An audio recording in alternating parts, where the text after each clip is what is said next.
ओम नमः शिवाय। ज्ञान गुण सागर में फिर से हाजिर हो गए पंडित मनोज चौबे। हमारे चैनल को आगे बढ़ाइए, लाल बटन दबाते जाइए और आगे भी लोगों को समझदार हो आप और सब आनंद मंगल। चलिए बोलिए प्रेम से ओम नमः शिवाय। अच्छा, आज जो है हम एक सुंदर साखी सुनाने जा रहे हैं। ज्ञानवर्धक, लाभ ही लाभ प्राप्त होगा, इससे शांति ही शांति की प्राप्ति होगी आपको, क्योंकि हर आदमी चाहता है लाभ और शांति। चाहे बिजनेस हो, चाहे नौकरी हो, दो ही तो काम है, और है क्या? तीसरा भक्ति है, तो भक्ति में तो शांति शांति है। भगवान ही भगवान है, भक्ति में भगवान ही भगवान है, और संसार में लाभ और शांति, दो चीज मिल जाए। लाभ मिल जाए किसी भी लाइन में और शांति मिल जाए, क्योंकि लाभ तो मिल जाता है लेकिन शांति नहीं मिलती। जिसको देखते हैं वो दुखी दुखी दुखी, लाभ होने के बाद भी दुखी। तो इसी के ऊपर अपन चर्चा चलाएंगे। तो चर्चा ये है कि भगवान सबको खिलाकर सुलाते हैं। भगवान सारे संसार में जितनी भी जीवात्माएं हैं, पुण्यात्माएं हैं, पवित्र आत्माएं हैं, सबको खिला के सुलाते हैं। किसी को भी भूखा नहीं सुलाते। ये बिल्कुल पक्की बात है। अजगर करे न चाकरी, पंछी करे न काम, दास मलूका कह गए सबके दाता राम। ये पहेली, ये दुहा आप सदियों से सुनते आ रहे हैं। तो भाइयों बहनों, आज इसी पर चर्चा करेंगे कि भगवान सबको खिलाकर सुलाते हैं। तो एक समय की बात है, दो मित्र थे और दोनों मित्रों में थोड़ी सी बहसबाजी हो गई, टक्कर वितरक हो गया। बोले भैया, अगर मैं नहीं कमाऊंगा, नहीं खाऊंगा तो भगवान कहां से खिलाएंगे? तो दूसरे ने कहा, राम जी, तुम चाहे कमाओ चाहे ना कमाओ तो भी भगवान तुम्हें खिलाकर ही सुलाएगा। ये पक्की बात है। और फिर मनुष्य शरीर तो भगवान के लिए बड़ा प्रिय, दुर्लभ, प्यारा, उत्तम, सर्वोत्तम मनुष्य शरीर से बड़ा प्यार करते हैं भोलेनाथ। आपके गुरु, जगत गुरु भोलेनाथ, देवों के देव महादेव, परम पिता परमेश्वर। तो क्या हुआ? उसने कहा, देखता हूं तुम्हारा भगवान कैसे खिलाएगा। क्योंकि थोड़ा सा वो तामसी प्रवृत्ति का था। क्योंकि हम लोग जो मनुष्य संसार में हैं, उनके अंदर तीन गुण होते हैं, तमोगुण, रजोगुण और सतोगुण। अब हम पता नहीं चला पाते कि तमोगुण कौन है, रजोगुण कौन है और सतोगुण कौन है। पता ही नहीं चल पाता है। इसलिए इस कारण से भी हम लोग दुखी रहते हैं। अगर किसी को ये पता चल जाए कि सामने वाला सतोगुणी है, तमोगुणी है, रजोगुणी है, तो आप देखना, आप उसी जैसे उसमें गुण है उसी की तरह आप व्यवहार करेंगे। जैसे उदाहरण देता हूं, आपके सामने एक मनुष्य खड़ा हो तो आप मनुष्य की तरह ही व्यवहार करेंगे। और उसी के बगल में एक जानवर कुत्ता खड़ा हो तो उस कुत्ते का भी व्यवहार तो करेंगे, लेकिन जानवर मनुष्य की तरह नहीं करेंगे। जैसे कि गिलास में पानी भर के आप मनुष्य को तो दे सकते हैं पीने के लिए, लेकिन आप ईमानदारी से बताओ, उस कुत्ते को दे दोगे गिलास भर के पानी, ले कुत्ता तू ही पी? तरीके से दोगे ना। आपको किसी में डाल दोगे, पतीले में, कुछ कटोरे में, तो पानी तो बदल गया ना। ऐसे ही हर चीज का महत्व होता है, नहीं समझे आप? और छोटा सा बच्चा खड़ा हो तो उसे अपने हाथ से पानी पिलाओगे। 1 साल के बच्चे को 2 साल के चम्मच से या हाथ से, गिलास से, जैसे भी आप पिलाएंगे, नहीं पिलाएंगे? और पक्षियों को आप अलग तरीके से पानी दोगे, दोगे नहीं दोगे। तो ऐसे ही हमको ये चीज का भान है, ये बुद्धि है कि कुत्ते को कैसे पानी दूध पिलाना है, और मनुष्य को किस तरीके से व्यवहार करना है, सत्कार करना है, और पक्षियों को, जानवर, मतलब हर व्यक्ति अलग अलग कैसे व्यवहार किया जाता है, वैसे आपको करना है। तो उस दोनों दोस्तों में एक दोस्त को जिद छड़ गई कि देखता हूं कि भगवान कैसे खिलाएगा मुझे, आज यही बात है। और दूसरे ने कहा कि भाई विश्वास कर ले, भगवान तुझे खाना खिला के ही सुलाएगा, और एक मजे की बात देख, अगर तू नहीं खाएगा ना तो तुझे मार मार के खिलाएगा। जैसे एक माँ अपने छोटे बच्चे खाना नहीं खाएंगे, दूध नहीं पिएंगे तो माँ डांटती है, नहीं बेटा खाना खा ले, दूध पी लो। और सोते में अगर बच्चा सो जाए ना तो माँ बड़े प्यार से उठाती, बेटा खाना खा ले, खाना खा ले, फिर सो जाइए 2 घंटा 4 घंटा। कितना बड़ा प्रेम और कितनी बढ़िया ममता है, इसलिए उसको माँ कहते हैं। ऐसे ही भगवान भी हमारी माता है, पिता है, वो हमें भूखा देख नहीं सकता राम जी, ये बिल्कुल पक्की बात है। लेकिन उस व्यक्ति के अंदर बड़ा अहंकार था, उसने कहा देखता हूं कैसे भगवान खिलाएगा। तो एक विशाल पेड़ था पीपल का, उस पेड़ के ऊपर जाकर वो बैठ गया अपने गांव से मार्ग में, रास्ते में कहीं भी, और उस पेड़ पे जाकर बैठ गया, देखता हूं भगवान कैसे खाना खिलाएगा, इस पेड़ पे जाकर छिपके बैठता हूं, कोई को पता ही नहीं चलेगा। उस पेड़ पे जाकर, विशाल पेड़ था, उस पे जाकर बैठ गया, और बैठने के बाद रात में 11-12 बज गए, 11-12 बज गए।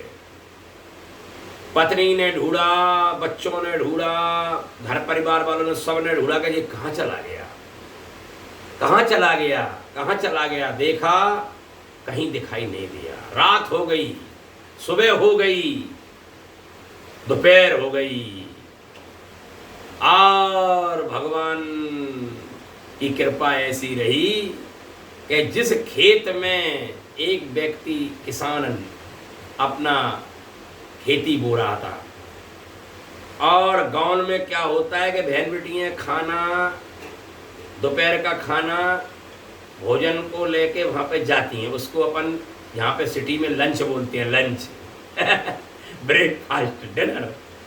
लेकिन भाई ऐसा नहीं बोलते, वहाँ कलेव बोलते हैं, कलेव। सुबह को कलेव, दोपहर को भोजन, ठीक है ना, और शाम को डिंडुओ, ब्यारू, ब्यारू, ब्यारू कर ले, खाना खा ले, कलेव कर ले, ऐसे बोलते हैं। और अपन अभी क्या बोलते हैं, ब्रेकफास्ट कर लो, लंच कर लो, डिनर कर लो, ठीक है। तो दोपहर में एक बिटिया अपने पिता के लिए खाना लेके गई दोपहर का,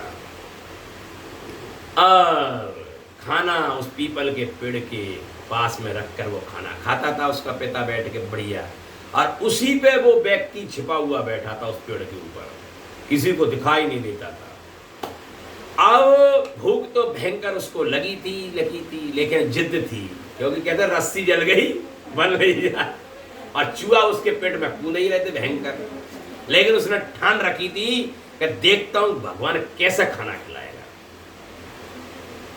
महाराज अकस्मात क्या हुआ, उसी रास्ते से डांकों की टोली की आवाज सुनाई दी उस किसान को।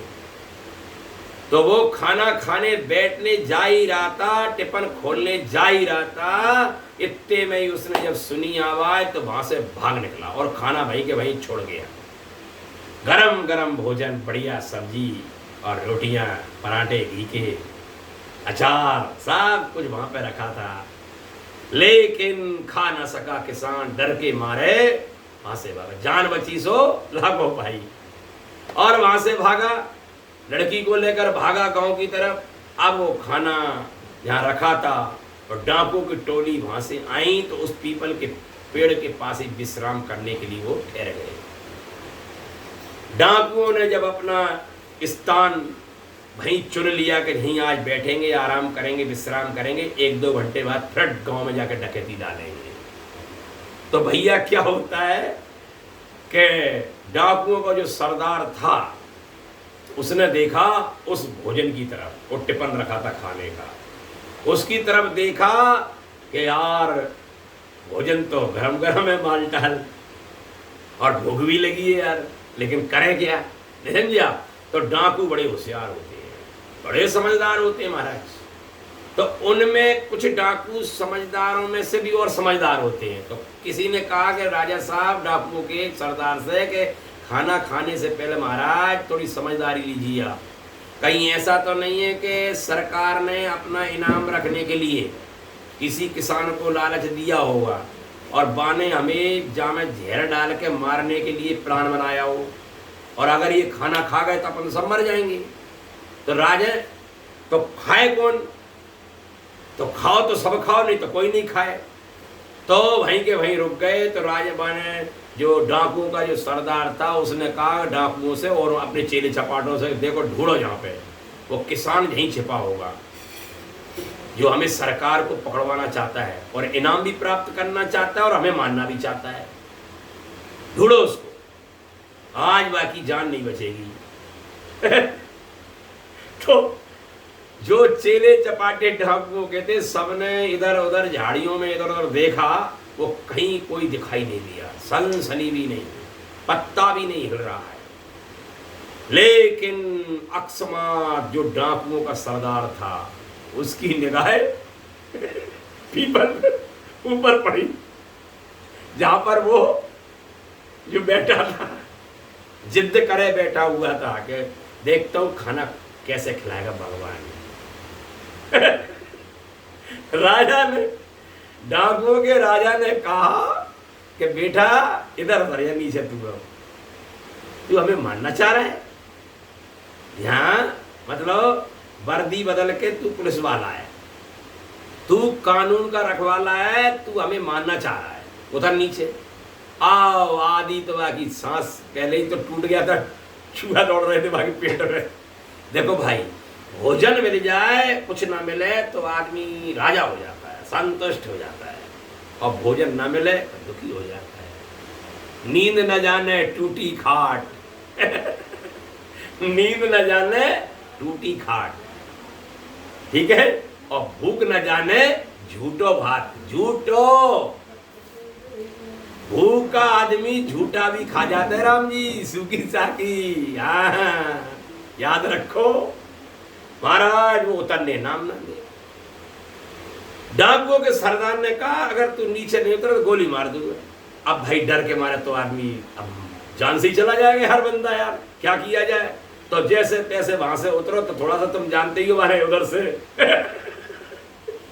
आधा तो वो वही गीला हो गया, और जैसे तैसे वो नीचे उतरा और उतर के बोलते हैं भगवान कसम मैं ये खाना नहीं लाया भाई, और ना मैं पुलिस वाला हूं, ना मुझे किसी ने आपको पकड़ने के लिए भेजा। भाई मेरी कथा दूसरी है, तुम मेरे को क्यों यार दुखी कर रहे हो भाई, मेरा इसमें कोई रोल ही नहीं है। कौन बोला? वो ऊपर वाला। अब आगे ईमानदारी घुसन लगी वहां के अंदर, पहले क्या थी अखाड़ा उसमें।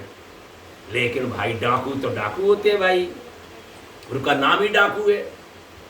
माथे पे दया नाम की चीज नहीं होती डाकू, हत्यारे के माथे पे दया नहीं होती महाराज, इसलिए वो डाकू कहलाते हैं, सीधी सी बात है।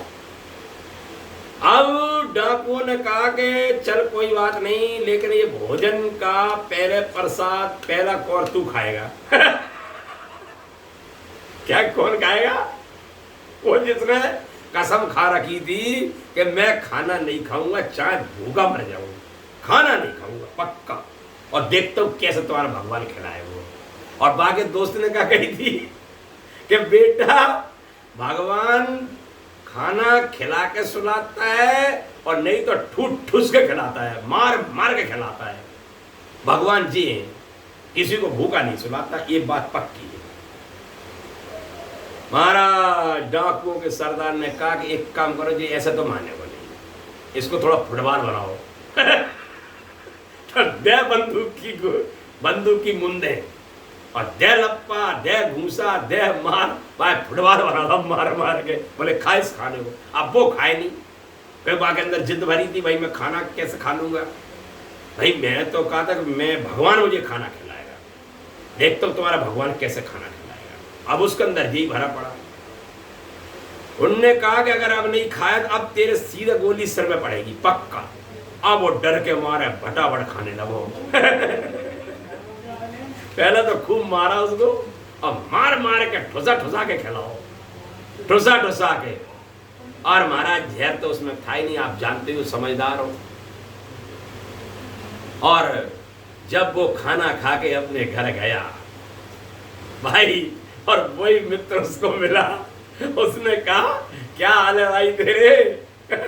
बोले यार मान गए, धन्य तूने सही कहा था कि भगवान भूखा किसी को नहीं सुलाता, और नहीं खाए तो मार मार के खिलाता है और तब सुलाता है।